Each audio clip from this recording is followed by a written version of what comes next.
नमस्कार, शाम के 7 बजने को है। देश के सबसे विश्वसनीय नंबर 1 शो शंखराज में आप सभी का स्वागत है। मैं हूं आपके साथ चित्रा त्रिपाठी। आगे और लड़ाई है। हरियाणा से लेकर पंजाब और उत्तर प्रदेश से लेकर महाराष्ट्र तक हर ओर यही नारा गूंज रहा है। पंजाब में कैप्टन सिद्धू का घमासान थम नहीं रहा। महाराष्ट्र में मंदिर खुलवाने के लिए बीजेपी ने मोर्चा खोल दिया है। किसान नेताओं ने मिशन यूपी का ऐलान कर दिया है। लेकिन सबसे पहले बात, ये तमाम खबरें आप तक पहुंचाएंगे, लेकिन सबसे पहले बात करनाल में हुए लाठीचार्ज के बाद मचे सियासी कोहराम की करेंगे। किसान नेता एसडीएम पर कार्रवाई की मांग पर अड़े हुए हैं, लेकिन मुख्यमंत्री कानून का हवाला देकर अधिकारी का बचाव कर रहे हैं। ऐसे में सरकार और किसानों के बीच की जंग और ज्यादा बढ़ गई है और इसी वजह से हमने आज कार्यक्रम का नाम दिया है आगे और लड़ाई है। ये रिपोर्ट देखिए। प्रश्न ये नहीं है कार्रवाई हो गया नहीं है तो ये एडमिनिस्ट्रेशन पहले देखेगा, हम बाद में देखेंगे। उनके उसमें कितना करना चाहिए कितना नहीं करना चाहिए वो सारी जानकारी डीजीपी कर रहे हैं और वो जो रिपोर्ट देंगे उस हिसाब से हम करेंगे। मैं ही कह रहा हूं कि उनको ये शब्द नहीं बोलने चाहिए थे। तो सारा का सारा मुद्दा ही शब्दों के चयन पर आकर टिक गया है। अगर शब्दों का चयन सही होता तो क्या फर्क पड़ता है कि किसानों का सिर फोड़ा गया? क्या फर्क पड़ता है विरोध करने वालों को लहूलुहान किया गया? क्या फर्क पड़ता है कि अधिकारी ने अपनी सीमाएं लांघी? करनाल में किसानों पर लाठीचार्ज के बाद सबसे बड़ी मांग एसडीएम पर कार्रवाई की है। लाठीचार्ज के खिलाफ शहर शहर में प्रदर्शन हो रहे हैं। किसान नेता पीठ पर बरसी हर लाठी का हिसाब लेने का दम भर रहे हैं और सीएम साहब जुबानी जमा खर्च करके विवाद को शांत कर देना चाहते हैं। कार्रवाई से बचने के लिए कानून की रखवाली करने की दलील दे रहे हैं और पड़ोसी राज्य पर साजिश का आरोप मढ़ रहे हैं। तकलीफें हैं और वो तकलीफें कोई हरियाणा सरकार से नहीं है। उनकी तकलीफें मानो केंद्रीय कानून है। कोई भी बात करें तो समझ में आता है, लेकिन हरियाणा सरकार के नाते से उनका कोई गुरेज नहीं होना चाहिए। और हरियाणा को उन्होंने बहुत गलत चुन लिया है इस आंदोलन का, और इसमें पंजाब का हाथ है। पंजाब के पत्रकार मित्र बैठे हैं, इसमें पंजाब के सरकार के लोगों का हाथ है। खट्टर साहब का ये रुख तब है जब डिप्टी सीएम दुष्यंत चौटाला अपनी प्रेस कॉन्फ्रेंस में अधिकारी पर कार्रवाई का भरोसा दिला चुके हैं। उसके लिए इस तरह की शब्दावली का इस्तेमाल एक आईएएस अफसर का करना निंदनीय है। और मुझे लगता है कि जब उनको सिखाया जाता है, पढ़ाया जाता है, तब भी उनकी ट्रेनिंग का एक बड़ा अहम हिस्सा है जिसके अंदर उनको इंटीग्रिटी और अपने एक्शंस को बैलेंस करने के लिए किया जाता है। जरूर कार्रवाई हो और जो बात कही गई है उसका जवाब भी देने का काम। उधर सरकार के रवैये से किसान नेताओं में जबरदस्त नाराजगी है और वो आर पार की लड़ाई का दम भर रहे हैं। देखिए, जो परसों लाठीचार्ज हुआ है उसमें एक हमारे किसान भाई की डेथ भी हो गई है और बहुत से लोगों को चोटें आई हैं। तो उसमें कई अधिकारी जो है उसमें दोषी हैं, गलत ऑर्डर देने के, गलत लाठियां मारने के।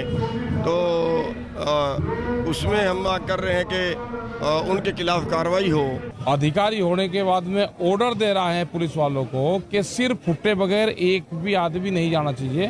तो यही हालात है कि पैर पर लाठी लग सकती थी, कमर पर लग सकती थी, लेकिन इंटेंशन सिर को फोड़ा गया, उनकी हड्डियां तोड़ी गई और करीब 200 से ज्यादा किसान ये हैं कि जिसका एमएल नहीं हुआ। किसानों की कराह रविवार को नूह की महापंचायत में भी सुनाई दी, जहां किसान नेताओं ने दिल्ली के घेराव का ऐलान कर दिया था। मेवातवासियों, तैयार हो जाओ, इस दिल्ली को घेरना होगा, इस दिल्ली का गला दबाना होगा, इस दिल्ली का सांस बंद करना होगा। किसान नेताओं के कड़े रुख के बीच एसडीएम आयुष सिन्हा ने अपने बयान को लेकर माफी मांग ली है, लेकिन किसान नेता उन पर कार्रवाई से कम में मानने को तैयार नहीं है। कृषि कानूनों के विरोध के नाम पर हो रहे आंदोलन में पहले भी हरियाणा पुलिस और प्रदर्शनकारियों के बीच भिड़ंत हुई है, लेकिन करनाल के घरौंदा टोल प्लाजा पर हरियाणा पुलिस के एक्शन ने सरकार और किसान संगठनों के बीच चल रही जंग को और तेज कर दिया है। चंडीगढ़ से मंजीत सहगल के साथ आज तक ब्यूरो।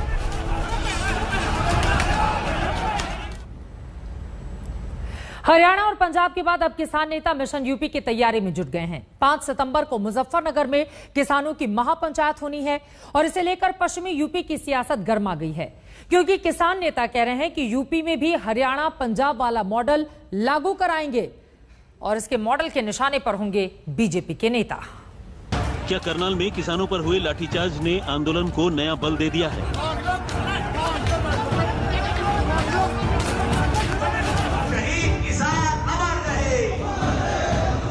क्या हरियाणा में हुए लाठीचार्ज के बाद अब किसान अपना आंदोलन और तेज करेंगे? मुजफ्फरनगर की महापंचायत को कमजोर करना चाहती है। और क्या इस तेज हुए आंदोलन का असर उत्तर प्रदेश के चुनाव पर भी पड़ेगा? और मुजफ्फरनगर में ये सारे सवाल इसलिए उठ रहे हैं क्योंकि मुजफ्फरनगर में 5 सितंबर को होने वाली किसान महापंचायत में किसान नेताओं ने हल्ला बोल का ऐलान कर दिया है और इस महापंचायत के जरिए मिशन यूपी का भी प्लान सामने रख दिया है।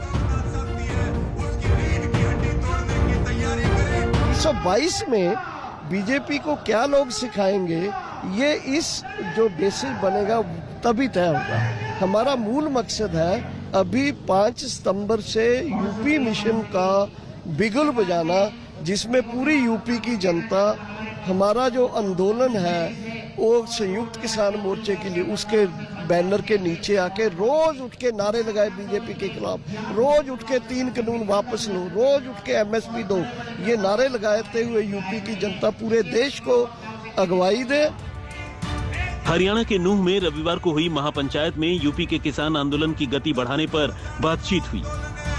प्लान यही है कि यूपी में पंजाब हरियाणा मॉडल लागू कराया जाए, जनता को आंदोलन से जोड़ा जाए और बीजेपी नेताओं को आइसोलेट किया जाए। जो मेन मकसद है यूपी में वो ये है कि यूपी के जन को, यूपी के जनता को आंदोलन में ले आना, और आंदोलन के लिए हमारा एक पंजाब हरियाणा मॉडल हम बोलते हैं उसको, वो है कि बीजेपी का बॉयकॉट करना, ब्लैक फ्लैग आइसोलेट करना लोगों से, नंबर 1, लोगों को टैक्स मुक्त करना ये टोल प्लाजा से। पश्चिमी यूपी के कुछ इलाकों में किसान आंदोलन का असर है।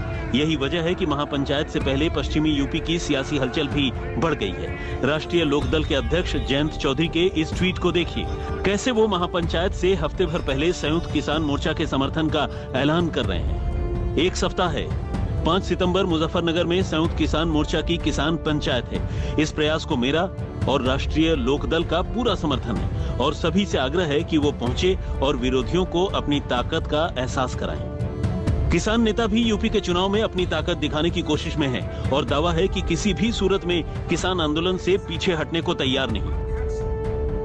किसान और संयुक्त किसान मोर्चा इस तरह की हरकतों को बर्दाश्त नहीं करेगा।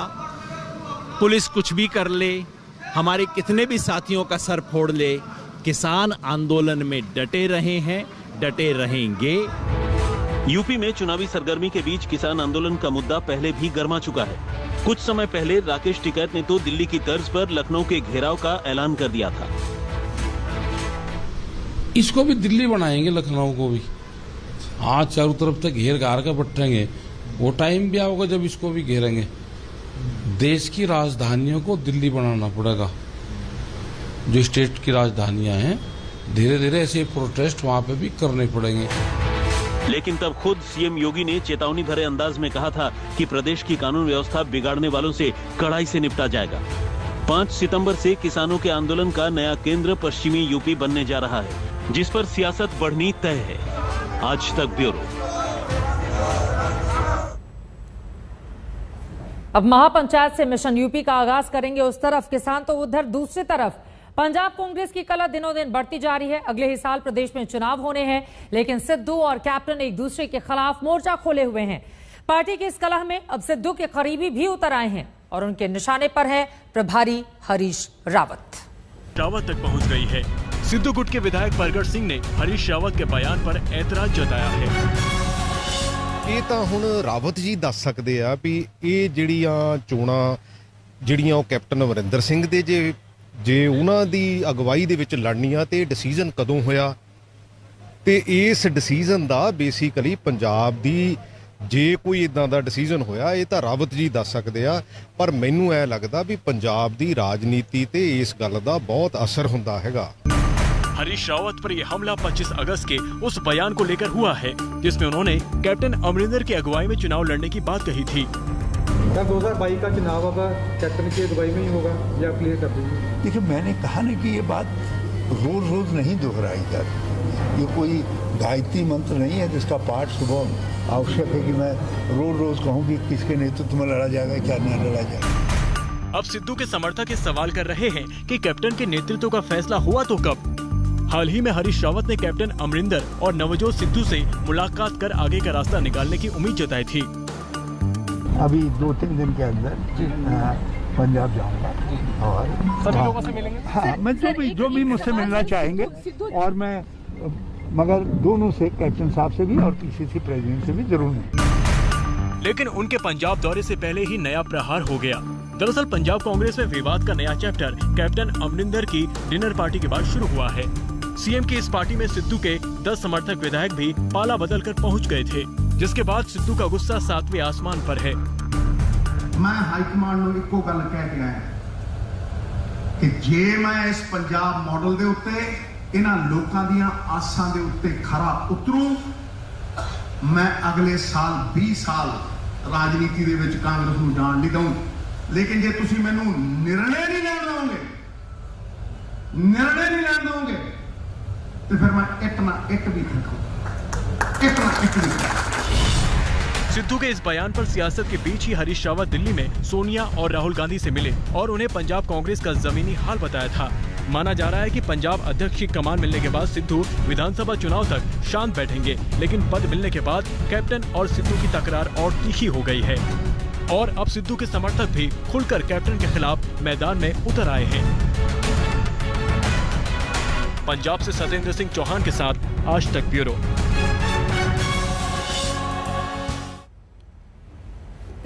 अब आपको लेकर चलते हैं महाराष्ट्र, जहां पर बंद मंदिरों को लेकर नई सियासत शुरू हो गई है। बीजेपी सवाल कर रही है कि जब सरकार ने बाजार दुकानें खोलने की इजाजत दे दी है तो ऐसे में मंदिर के कपाट क्यों बंद है।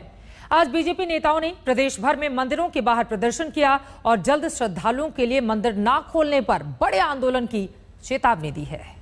त्योहारों की शुरुआत होते ही महाराष्ट्र की सियासत में नए टकराव की शुरुआत हो गई।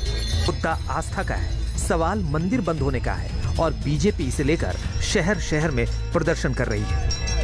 मुंबई से लेकर पुणे और औरंगाबाद से लेकर ठाणे, हर जगह बीजेपी नेता और कार्यकर्ता मंदिरों के बाहर प्रदर्शन के लिए पहुंचे और सवाल किया कि जब महाराष्ट्र में बाजार खुल सकते हैं, बार खुल सकते हैं, तो श्रद्धालुओं के लिए मंदिर के कपाट क्यों बंद हैं? भारतीय जनता पार्टी शंखनाद आंदोलन कर रही है।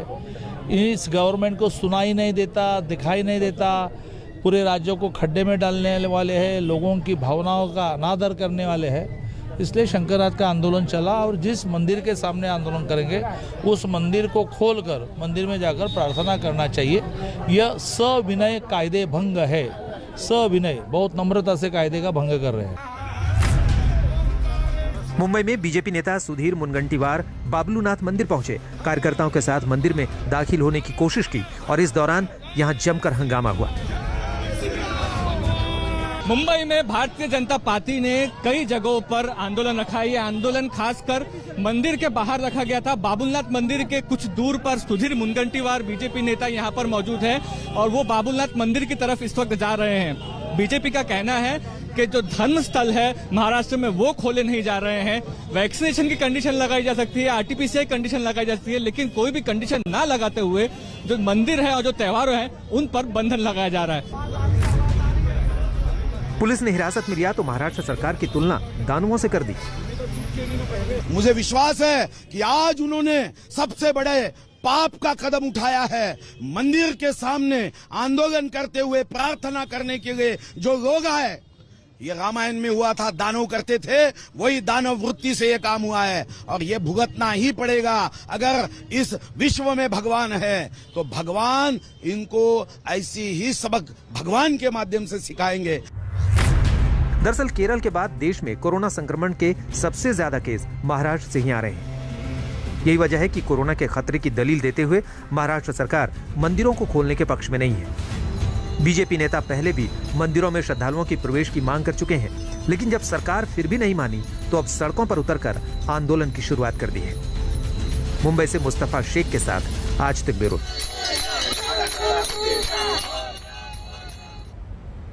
उधर उत्तर प्रदेश के फिरोजाबाद में वायरल फीवर और डेंगू का कहर बरपा हुआ है। बीते 10 दिनों में यहां 32 बच्चों समेत 39 लोगों की मौत हो गई है। ऐसे हालात में स्थिति का जायजा लेने के लिए मुख्यमंत्री योगी आदित्यनाथ आज फिरोजाबाद पहुंचे। राजकीय मेडिकल कॉलेज में स्वास्थ्य सेवाओं का हाल जाना। इसके बाद योगी आदित्यनाथ उन इलाकों में भी गए जहां वायरल बुखार से मरीजों की मौत हुई है। इस दौरान मुख्यमंत्री ने मृतकों के परिजनों से मुलाकात की, मरीजों का हाल जाना, साथ ही स्वास्थ्य विभाग के अधिकारियों को जरूरी दिशा निर्देश भी दिए। घर में या अन्य क्षेत्रों में मौतें हुई हैं लगभग 32 बच्चों की और 7 एडल्ट की मौत होने का पूरा वो है। यहाँ पर मैंने उत्तर प्रदेश शासन से मेडिकल एजुकेशन की भी और सर्विलांस की भी टीम को यहाँ पर भेज करके हम इसकी जांच करा रहे हैं कि मामला संदिग्ध डेंगू से सब जुड़े हुए हैं या और भी कोई मामला है, जिससे हम लोग उस पे जा सकें। मेडिकल कॉलेज में पर्याप्त मात्रा में मैन पावर उपलब्ध कराने के निर्देश दिए गए हैं। उधर ई स्पोर्ट्स प्रीमियर लीग का फाइनल मुंबई मार्शल ने जीत लिया है। इस बार 88 टीम ने इस चैंपियनशिप में हिस्सा लिया। 4 लेवल पर खेले गए रोमांचित करने वाले शानदार मुकाबले के बाद मुंबई मार्शल्स इस लीग का चैंपियन बना। मुंबई मार्शल्स के चारों खिलाड़ियों को चमचमाती ट्रॉफी के साथ 12 लाख रुपए का इनाम दिया गया। वहीं बैंगलोर बैलिस्टिक्स की टीम ई टूर्नामेंट में दूसरे नंबर पर रही। बैंगलोर की टीम के खिलाड़ियों को 6 लाख की राशि दी गई। ये एक इतना well accepted competition, well organised competition भी बन सकता है। देश में मुझे लगता है पहली बार इस तरह की शुरुआत हो रही है। आई कांग्रेचुलेट द टीम। तो ये कोई बहुत बड़ी बात नहीं है कि आज से 5 से 10 साल के अंदर अंदर आप जो भी हमारे विनर्स बैठे हैं, इनके आगे की जनरेशन ये पूछने लगी कि क्या इस देश में ऐसी जनरेशंस भी होती थी जो कभी स्पोर्ट्स नहीं खेलती थी? क्या सिर्फ फील्ड में गेम खेले जाते थे? अब क्योंकि आप लोग आगे बढ़ गए हैं, तो every government has to follow what the generations are doing, where the generations are leading. So I can promise from this stage कि हम दिल्ली में स्पोर्ट्स को बढ़ावा देने के लिए whatever is required and whatever can be done, we'll do it. E-sports was a very big trend even before Corona, but during Corona and with lockdowns, it has become even bigger. It's also a sport which is immune from Corona lockdowns, and they have such a cool trophy. What's not to like about e-sports? ये तस्वीरें अपने आप में बेहद खास हो जाती हैं। यकीनन खिलाड़ियों का उत्साह बढ़ा हुआ है, क्योंकि हम सब जानते हैं कोरोना के जिस तरह की 2 लहरों का हम सब ने सामना किया है, उसके बाद इस तरह के इवेंट को ऑर्गेनाइज करना अपने आप में काफी चैलेंजिंग रहा। लेकिन ई स्पोर्ट्स प्रीमियर लीग का फाइनल मुंबई मार्शल्स ने जीत लिया है। पूरी तरह से शानदार तरीके से इस खेल का आयोजन किया गया था। 88 टीमों ने इस चैंपियनशिप में हिस्सा लिया था और जैसा कि मैंने आपको बताया, 4 लेवल पर खेले गए इस रोमांचित करने वाले शानदार मुकाबले के बाद मुंबई मार्शल्स इस लीग का चैंपियन बना। इन खिलाड़ियों ने बहुत मेहनत की थी और उसके बाद किस तरह से उत्साहित ये दिखाई दे रहे हैं। तस्वीरें आपके सामने हैं। मुंबई मार्शल्स के चारों खिलाड़ियों को चमचमाती ट्रॉफी के साथ 12 लाख रुपए का इनाम भी मिला। इसी के साथ शंखनाद में एक छोटे से ब्रेक के लिए हम रुकेंगे, लेकिन जब वापस लौटेंगे तो आगे आपको दिखाएंगे पंजशीर की जंग, तालिबान किस तरह से बदल रहा है रंग। इसी पर दिखाएंगे हमारे खास पेशकश। देखते रहिए आज तक। शाम के 7:30 बज चुके हैं। शंखनाद में एक बार फिर से आप सभी का स्वागत है। आपके साथ मैं हूं चित्रा त्रिपाठी। अफगानिस्तान के 33 प्रांतों पर कब्जा कर चुके तालिबान के लिए पंजशीर गले की हड्डी बन गया है। पंजशीर में अपनी दाल गलती ना देखकर तालिबान बौखला गया है। इसी बौखलाहट में तालिबान ने पंजशीर में इंटरनेट और फोन की सेवाएं ठप कर दी हैं।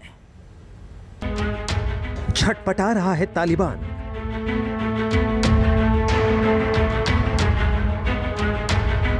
पंजशीर में परेशान है तालिबान।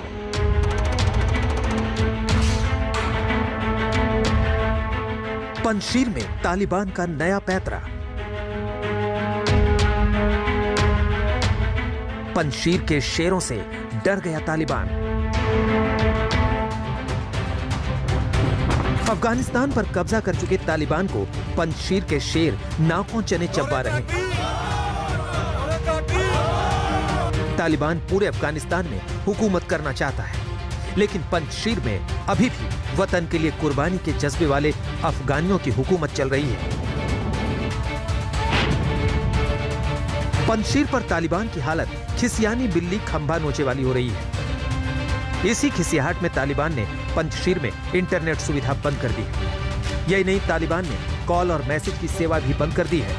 पूरे पंजशीर में टेलीकॉम सर्विस बंद कर दी गई है। हालांकि पंजशीर के एक निवासी ने बताया कि पंजशीर का अपना टेलीकम्युनिकेशन चैनल है। तालिबान ने पंजशीर पर कब्जा करने के लिए सारे घोड़े खोल दिए, लेकिन पंजशीर पर कब्जा उसके लिए सपना ही रह गया। पंजशीर में तालिबान मन महसूस कर रह जा रहा है। इस बीच तालिबान ने दावा किया कि पंजशीर के एक इलाके पर उसका कब्जा हो गया है।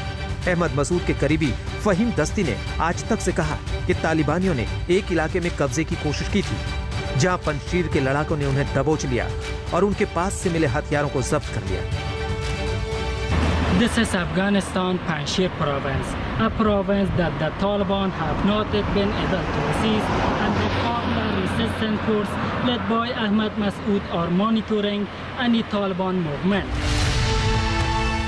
23 अगस्त को पंजशीर पर कब्जा करने के लिए तालिबान ने 3000 लड़ाकों को पंजशीर की सीमा पर भेजा था, लेकिन पंजशीर के 9000 लड़ाके तालिबानी लड़ाकों के चीथड़े उड़ाने के लिए तैयार हैं।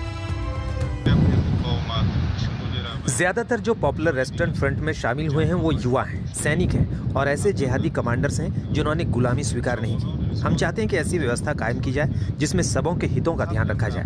हमारे पास मिलिट्री और लड़ाई लड़ने की सारी सुविधाएं हैं। हम तालिबान के खिलाफ युद्ध या शांति दोनों हालातों के लिए तैयार हैं। पंजशीर में अफगान रेजिस्टेंस फोर्स की कमान शेरे पंजशीर के बेटे अहमद मसूद जूनियर के हाथों में है। अफगानिस्तान के कार्यवाहक राष्ट्रपति अमरुल्लाह सालेह भी पंजशीर में मौजूद हैं। अफगानिस्तान के रक्षा मंत्री बिस्मिल्लाह खान मोहम्मदी भी पंजशीर में ही जमे हैं। ये सभी सिर्फ पंजशीर को तालिबानी कब्जे से बचाने की जंग नहीं लड़ रहे हैं, बल्कि अफगानिस्तान को तालिबान के कब्जे से छुड़ाने के लिए आर पार की लड़ाई की तैयारी में है। अमरुल्लाह सालेह ने तालिबानी हुकूमत को मानने से साफ इनकार कर दिया है।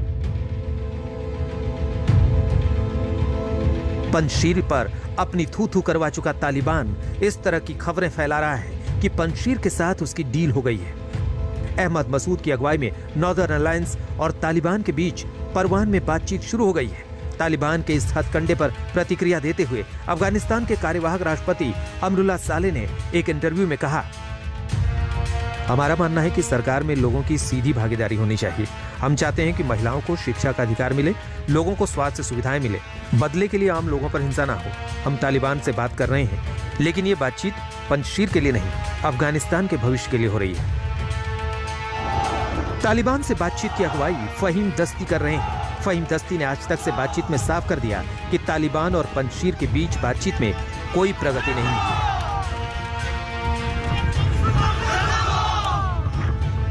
अहमद नवीद कवैश, पंजशीर आज तक।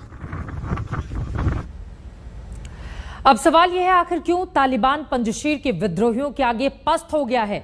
क्यों पंजशीर से लड़ाई के नाम पर ही उसकी हालत पतली हो जाती है? आखिर क्यों पंजशीर तालिबान के लिए इतना अहम है? ये सवाल आपके जहन में होंगे और इसीलिए हम आपको बताते हैं पंजशीर की 10 खासियत जिसकी वजह से वो अजेय और अभेद्य बना हुआ है। आप देख पा रहे हैं करीब 120 किलोमीटर में विस्तार है इसका, दुर्गम इलाका है, इसी वजह से काफी ज्यादा मुश्किल तालिबानियों के लिए। हालांकि उनकी नजर लगातार इस पर बनी हुई है। पंजशीर को लेकर अलग अलग दावे भी किए जा रहे हैं, लेकिन यहां पर उसके लड़ाके पूरी तरह से मुस्तैद हैं। पंजशीर के चारों ओर 9008 फीट ऊंची चोटियां हैं और इस लिहाज से देखा जाए तो तालिबान वहां पर अपने आप को उस तरह से स्ट्रांग नहीं कर पाया जितने 800 फीट, जैसा कि आप देख पा रहे हैं 9800 फीट ऊंची चोटियां हैं वहां पर। इसी वजह से तालिबान के लिए इस इलाके में खासतौर से मुश्किलें आती हैं। ऊंचे पहाड़ों के रास्ते तालिबान का घुसना वहां पर मुश्किल होता है और इसीलिए उसको वो कामयाबी नहीं मिल पाती जो अफगानिस्तान के दूसरे हिस्सों में तालिबान ने हासिल की है, खासतौर से काबुल और उसके आसपास के इलाकों में हम सब ने देखा है। अगली बड़ी बात आपको बताते हैं कि आखिर अजेय अभेद्य क्यों बना हुआ है पंजशीर और यहां पर तालिबान की दाल आखिर क्यों नहीं गल रही है? पंजशीर में 9000 विद्रोही सैनिक मौजूद हैं जिन्होंने दम करके रखा है तालिबानियों की नाक में और इसी वजह से उन्होंने अपने आप को जिस तरीके से संगठित कर रखा है उसके आगे तालिबान अपने आप को कमजोर पाता है। उसकी कोशिशें लगातार इस बात की जा रही हैं कि पंजशीर में वो अपनी पैठ जमाए, लेकिन वहां के विद्रोही ऐसा होने नहीं दे रहे हैं। 1996 से साल 2001 में भी पंजशीर तालिबान के कब्जे के बाहर था।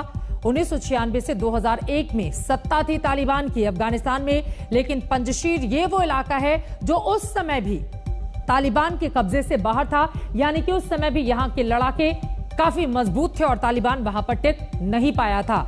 ये वो दौर था 1996 से 2001 का, और मौजूदा वक्त में भी यानी कि 2021 में भी तालिबान वहां पर नहीं खड़ा हो पा रहा है। 1996 से 2001 तक तालिबान विद्रोहियों का नॉर्दर्न अलायंस वहां पर बना हुआ था।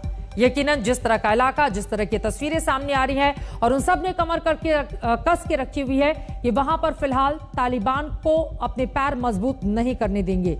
2001 में पंजशीर घाटी को प्रांत का दर्जा हासिल हुआ, लेकिन वहां की स्थिति चाहे भौगोलिक तौर पर चाहे वहां के लोग वो बिल्कुल अलग और अलहदा हैं। इसीलिए चंद लोग तालिबान के लिए मुश्किलें पैदा कर रहे हैं। पंजशीर में पन्ना, रूबी, नीलम, क्रिस्टल का भंडार पाया जाता है। इस लिहाज से ये पूरा का पूरा इलाका पंजशीर का महत्वपूर्ण हो जाता है। अफगानिस्तान से निर्यात में पंजशीर की 35% की हिस्सेदारी है। इसी से आप समझ सकते हैं कि पंजशीर कितना महत्वपूर्ण और तालिबान की नजर क्यों इस इलाके पर सबसे ज्यादा है। पंजशीर घाटी में हथियारों का बहुत बड़ा जखीरा है, इसीलिए तालिबान की कोशिशें इस बात को लेकर लगातार जारी हैं। इन सब के बीच काबुल पर तालिबानी कब्जे के बाद राष्ट्रपति अशरफ गनी वहीं भाग खड़े हुए, लेकिन उपराष्ट्रपति अमरुल्लाह सालेह ने खुद को कार्यवाहक राष्ट्रपति घोषित किया और पंजशीर घाटी से तालिबान के खिलाफ मोर्चा संभाल लिया। अहमद मसूद और अमरुल्लाह सालेह की अगुवाई में 9000 जवान तालिबान को करारा जवाब देने के लिए तैयार खड़े हैं। पंजशीर के विद्रोहियों से तालिबान ही नहीं, पाकिस्तान की भी हवा खराब है। हौसला हो तो पंजशीर वालों जैसा, चैलेंज हो तो पंजशीर वालों जैसा। तालिबान भी सोच रहा है कि उसका असली पाला तो पंजशीर के शेरों से पड़ा है। अफगानिस्तान में पंजशीर के तालिबान विरोधी लड़ाकों के इरादे काफी बुलंद हैं और उन्होंने तालिबान से लड़ने की कसम खाई है। पंजशीर के लड़ाकों का कहना है कि अगर तालिबानियों ने पंजशीर में घुसने की जुर्रत की तो उनका चेहरा जमीन पर रगड़ देंगे। जी हाँ, ये उस तालिबान को खुला चैलेंज है जो काबुल में कोहराम मचा रहा है, महिलाओं पर जुल्म ढा रहा है, अफगानिस्तान में नए नए फरमान जारी कर रहा है। कंधार से लेकर काबुल तक तो तालिबानी सल्तनत चल रही है, लेकिन अफगानिस्तान के पंजशीर प्रांत में तालिबान की सारी ताकत, सारी अकड़ ढीली पड़ जा रही है, क्योंकि पंजशीर के लड़ाकों ने तालिबान को खदेड़ने की सबसे बड़ी कसम खाई है। आज हम आपको दिखाएंगे कि क्यों तालिबान की पंजशीर के सामने बोलती बंद हो जाती है। हम आपको दिखाएंगे कैसे पंजशीर तालिबान को सीधे युद्ध की चुनौती दे रहा है और तालिबान समझौते की बात कर रहा है। तो आइए आपको दिखाते हैं।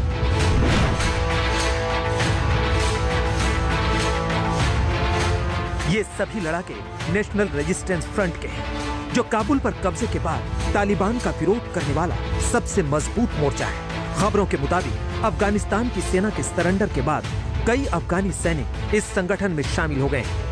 पंजशीर के लड़ाकों ने इस इलाके को हमेशा दूसरी ताकतों के हाथों में जाने से रोका है और तालिबान किसी भी कीमत पर पंजशीर पर कब्जे के लिए तड़प रहा है, क्योंकि पंजशीर अफगानिस्तान का इकलौता प्रांत है जहां तालिबान का कब्जा नहीं हुआ है और न ही यहां तालिबानी राज चल रहा है।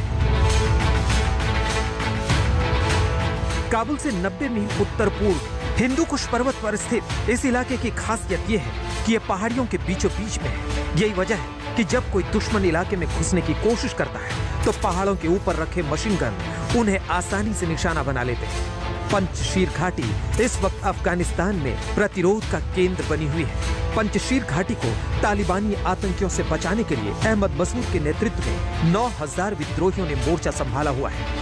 पंजशीर में नॉर्दर्न अलायंस और तालिबान के बीच अभी भी जबरदस्त लड़ाई जारी है। पंजशीर घाटी की पहाड़ी चोटियों पर मसूद के जवानों ने हैवी मशीन गन तैनात कर रखी है, जिससे तालिबानियों का शिकार किया जा सके। इसके अलावा मोटार और निगरानी चौकी भी बनाई गई है। खबर यह है कि पंजशीरियों ने सैकड़ों तालिबानी लड़ाकों को मार गिराया है और काफी सारों को बंधक भी बना लिया है। पंजशीर घाटी से मिल रही चुनौती का अभी भी तालिबान के पास कोई जवाब नहीं है। हालांकि तालिबान दावा कर रहा है कि उसने पंजशीर की घाटी को 3 तरफ से घेर रखा है और पंजशीर की रसद और दूसरे सामान की सप्लाई लाइन काट दी है। कुछ तालिबानी पंजशीर के बाहरी इलाके में हथियारों के साथ तैनात भी देखे गए हैं। आज तक ने भी एक तालिबानी कमांडर से बात की।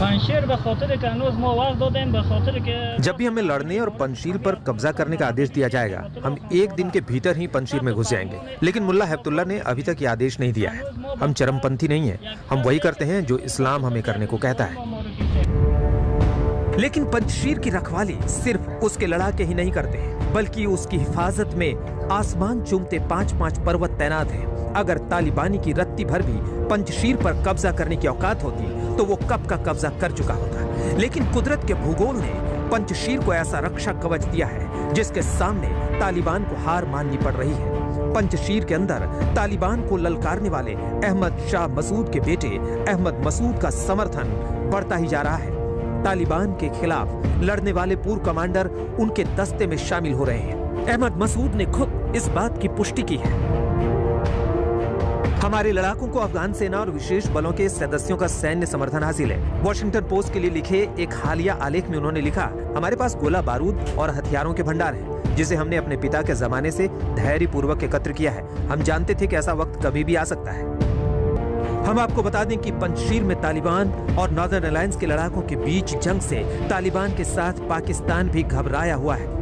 इस बीच पाकिस्तान के प्रधानमंत्री इमरान खान ने शाह महमूद कुरैशी को अफगानिस्तान के पड़ोसी देशों को साधने की जिम्मेदारी दी है। कुरैशी तालिबानियों के समर्थन में पड़ोसी देशों को साधने में जुट गए। इसी सिलसिले में कुरैशी तुर्कमेनिस्तान, उज्बेकिस्तान और ताजिकिस्तान पहुंचे। मीडिया रिपोर्ट्स के मुताबिक ताजिकिस्तान के राष्ट्रपति इमाम अली रहमान ने कुरैशी से कहा है कि अफगानिस्तान में ताजिक मूल के 46% लोग रहते हैं। ताजिकिस्तान ऐसी सरकार को स्वीकार नहीं करेगा जिसमें सभी वर्गों का प्रतिनिधित्व न हो। उन्होंने आरोप लगाया कि अफगानिस्तान में ताजिक मूल के लोगों को निशाना बनाया जा रहा है। पंचशील घाटी में भी ज्यादातर ताजिक लोग ही रहते हैं। एक अनुमान के मुताबिक अफगानिस्तान की 1/4 आबादी ताजिक मूल की है। आज तक ब्यूरो।